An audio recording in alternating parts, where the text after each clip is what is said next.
գնացի Աշոտի մոտ սիրտս թափեցի։ Այն որ պատմել ես, չէ իրան ամեն ինչ։ Աշոտի մոտ սիրտս թափեցի, ինչ կար չկար իրան ասեցի, պատմեցի ինքը որ մխիթար էր ինձ։ Ասма վեր կա սիրտը թափի Աստծո առաջ գիշերով։ Ինչի համար գիտես։ Ասма ձեռքերդ բարձրացրու երեխեքիդ հոգիների համար։ Ողբ 2:19-ը տանը կկարդաս։ Ձեռքը բարձրացրու սիրտը թափի աղաղակի գիշերով երեխեքիդ հոգիների համար։ Ես հատկապես հիմա ուզում եմ խոսամ այն ծնողների հետ, ովքեր որ աշխարհիկ երեխեք ունեն, ում երեխեքը որ սխալ բաների մեջ են, ոչ մի բան մի խնայի, մի երեստու, աղոթի, զրկի, խոսահետը երկար, մի երեստու,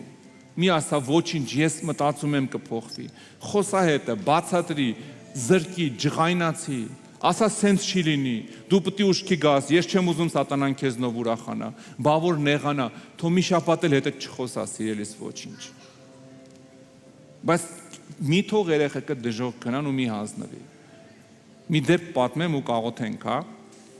Մի քանի տարի առաջ Աննայի հետ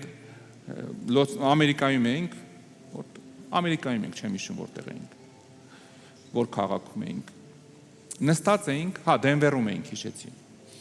Նստած էինք, ես եմ, Աննանա, մեկ էլ մի զույգ, զրուցում էինք։ Այդ մարդիկ, ինքը ամուսինը շատ հայտնի եպիսկոպոս, շատ մեծ, ընդհանրյատ մեծ, եկեղեցական շարժի ավագ եպիսկոպոսներ երկար տարիներ եղել, հիմա պապի էր, թողել էր, գնացել էր Ամերիկայում էր ապրում, Ռուսաստանից գնացել էր Ամերիկա։ Նստած իրանց հետ զրուցում էինք, ինքը այտենց մի քիչ պահպանողական եկեղեցու եպիսկոպոս էր եղել ու շատ երեխաներ ուներ։ Կարծեմ մոտ 30-40 հոգի էին իրանց ընտանիքը, երեխաներն ու թոռները, ու ծոռները արդեն։ Ու գիտեք ինչն էր հետաքրքիր։ Խոսում էինք իրանց հետ, ասեց սրանից 20 տարի առաջ մենք հասկացանք, որ մեր երեխեքը աշխարհ են գնում։ Ասма ես ու կինս որոշում կայացրեցինք։ 2 օր հաց ենք ուտում, մի օր 4 ծոմ ենք։ 2 օր հաց ենք ուտում, մի օր 4 ծոմ ենք։ Չենք դադարեցնում 20 տարի առաջ ասում ենք որոշում կայացրեցինք։ Չենք դադարեցնում մինչև մեր բոլոր երեխաներն ու թոռները չապաշխարեն։ Դե ես էլ հայ եմ, չէ, չեմ դիմանա, պետք է հարցնեմ։ Ու մոտ մի անգամից ասեցի ու գիտեք ինչ ասեց։ Ասեց մի հոգի է մնացել։ Մի հոգի է մնացել, մարդիկ 20 տարի 2 օր հաց են ուտում, մի օր ծոմ են պահում, 2 օր հաց են ուտում, մի օր ծոմ են, զույգով, ամուսիններով, իրանց երեխեքի փրկության համար։ Գիտես, ոմանք 3 տարուց կհոգնեին, 5 տարուց կհրաժարվեին, 20 տարի, ու գիտեք ինչպիսի սենց քաղցր անուշ ժպիտով ամուսինը ասեց մի հոգի է մնացել։ Հայա հաղթում ենք, բան չի մնացել։ Երբեք մի դադարի սիրելիս, ոչ մի բան մի խնայի։ Էլի եմ ասում, անգամ եթե քո երեխու դեմքին գեշ կլնես, վատը կլնես, կասի յախք կներես ես բառի համար, բայց ամեն ինչ արա, որ ինքը Հիսուսի հետ լինի։ Ամեն ինչ արա սիրելիս, սրանից թանկ բան չկա։ Թանկ բան չկա։ Դու պատկերացրու, էլի հա կգնաս երկինք, էլի Տիրոջ ներկայության մեջ այդ դարդը չես ունենա, եթե երեխեքդ հետը չլնեն, որովհետև Աստծո ներկայության մեջ վիշտ չկա։ Այդ վիշտը չես ունենա։ Բայց ինչքան հաճելի կլինի քեզ, եթե քո երեխը քո հետ երկնքում լինի,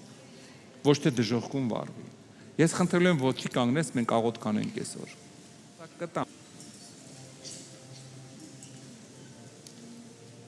Սիրելիս, կամ դու խոսալու ես երեխեքիդ հետ Աստծո մասին, կամ աշխարհը խոսալու է իրանց հետ մեղքի մասին։ Ուրիշ տարբերակ չկա։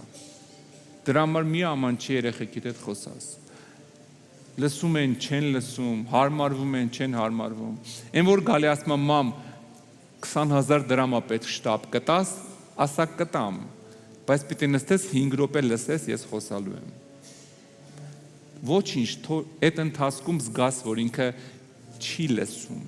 Մեկը սերմա կաթում է։ 5 րոպե լավ խոսա դժոխքից վախացրու, խոսա երկնքից ուրախացրու, 20-ի տեղը 25 դու, ասա ես 5-ն էլ 5 րոպե լսելու համար։ Հա, դուր, բայց քո քայլը արա։ Մի ասավ գումարով շահեմ երեխուս, սիրով շահեմ երեխուս, թորներից պահելով շահեմ երեխուս։ Խոսա Տիրոջ մասին։ Մի նահանջի սիրելիս։ 10 երեխա ուներ, 10-ից մեկի վրա վստահ չէր, որ ամենայն հավանականությամբ չէր խոսում հետները։ Չէր խոսում։ Ուզում եմ աղոթենք հիմա։ Աղոթենք ամեն մեկս Աստծուց ստանա ճանապարհներ իր երեխեքին դաստիարակելու, իր ապագա երեխեքին դաստիարակելու, իր թորներին դաստիարակելու, ավելի երեստվող չկա թորներին, քան թե պապի տատիները լավ գիտեք, հա։ Աղոթենք Տեր Հիսուս